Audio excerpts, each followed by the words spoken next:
നമ്മുടെ ജീവിതത്തിൽ എന്തെല്ലാം പ്രതിസന്ധികളും പ്രതികൂലങ്ങളും കടന്നു വന്നാലും ദൈവത്തെ മാത്രം നാം ആശ്രയിക്കുകയും ദൈവത്തിൽ മാത്രം വിശ്വസിക്കുകയും ചെയ്താൽ നമ്മുടെ മനസ്സ് ആനന്ദം കൊണ്ടും നമ്മുടെ ഹൃദയം സന്തോഷം കൊണ്ടും സമാധാനം കൊണ്ടും ദൈവം നിലനിർത്തും. സാഹചര്യങ്ങൾ എത്ര പ്രതികൂലമായാലും എത്ര മാറി മറിഞ്ഞു വന്നാലും ദൈവത്തിന്റെ സ്നേഹം മാറുകയില്ല. ദൈവത്തിന്റെ അനുഗ്രഹങ്ങൾ കുറഞ്ഞു പോകുകയുമില്ല. ദൈവം വിജയം നൽകി പ്രത്യാശ നൽകി നമ്മളെ നടത്തുന്നു. ഹൃദയത്തിൽ സന്തോഷത്തോടെ ആനന്ദത്തോടെ ദൈവത്തിന്റെ മഹത്വത്തെ നമുക്ക് വാഴ്ത്തി പാടി ദൈവത്തെ സ്തുതിക്കാം.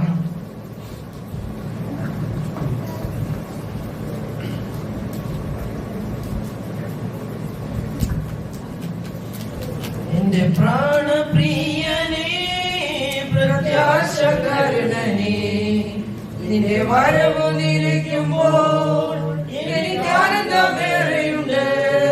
എന്റെ പ്രാണപ്രിയനേ, പ്രത്യാശകരുണനേ, എന്റെ വരവു നിരക്കുമ്പോൾ എനിക്ക് ആനന്ദമേറെയുണ്ട്. ആനന്ദമേറെയുണ്ട്, എനിക്ക് ആനന്ദമേറെയുണ്ട്. യേശുവിൻ കൂടുള്ള നിത്യതയോർക്കുമ്പോൾ ആനന്ദമേറെയുണ്ട്. ആനന്ദമേറെയുണ്ട്, എനിക്ക് ആനന്ദമേറെയുണ്ട്. യേശുവിൻ കൂടുള്ള നിത്യതയോർക്കുമ്പോൾ ആനന്ദമേറെയുണ്ട്. എന്റെ പ്രാണപ്രിയനേ, പ്രത്യാശകരുണനേ, നിന്റെ വരവു നിരക്കുമ്പോൾ എനിക്ക് ആനന്ദമേറെയുണ്ട്.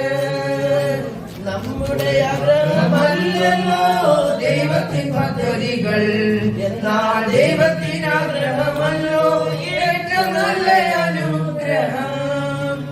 നമ്മുടെ ആഗ്രഹമല്ലല്ലോ ദൈവത്തിൻ പദ്ധതികൾ, എന്നാൽ ദൈവത്തിന് ആഗ്രഹമല്ലോ ഏറ്റവും നല്ല അനുഗ്രഹം.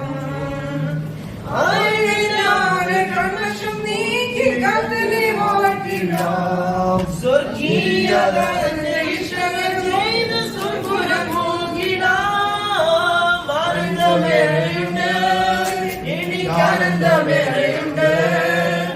യേശുവിൻ കൂടുള്ള നിത്യതയോർക്കുമ്പോൾ ആനന്ദമേറെയുണ്ട്. ആനന്ദമേറെയുണ്ട്, എനിക്ക് ആനന്ദമേറെയുണ്ട്.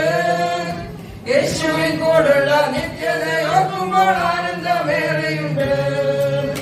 ഗോതമ്പ് മണി പോൽ മണ്ണിൽ നമ്മുടെ ജീവനെ ത്യജിച്ചിടാം. ആത്മനാഥനെ അനുസരിക്കുമ്പോൾ കഷ്ടങ്ങൾ ഒന്നിടല്ലേ. ഗോതമ്പ് മണി പോൽ മണ്ണിൽ നമ്മുടെ ജീവനെ ത്യജിച്ചിടാം. ആത്മനാഥനെ അനുസരിക്കുമ്പോൾ കഷ്ടങ്ങൾ ഓർത്തിടല്ലേ. അന്ത്യനാളിൽ നൂറുമേനി കാഴ്ച വച്ചിടുമ്പോൾ സ്വർഗീയ സൈന്യമാക്കുനാദമുച്ചത്തിൽ മുഴക്കുമേ. ആനന്ദമേറെയുണ്ട്, എനിക്ക് ആനന്ദമേറെയുണ്ട്. യേശുവിൻ കൂടുള്ള നിത്യതയോർക്കുമ്പോൾ ആനന്ദമേറെയുണ്ട്. ആനന്ദമേറെയുണ്ട്, എനിക്ക് ആനന്ദമേറെയുണ്ട്. യേശുവിൻ കൂടുള്ള നിത്യതയോർക്കുമ്പോൾ ആനന്ദമേറെയുണ്ട്. ആനന്ദമേറെയുണ്ട്, എനിക്ക് ആനന്ദമേറെയുണ്ട്. യേശുവിൻ കൂടുള്ള നിത്യത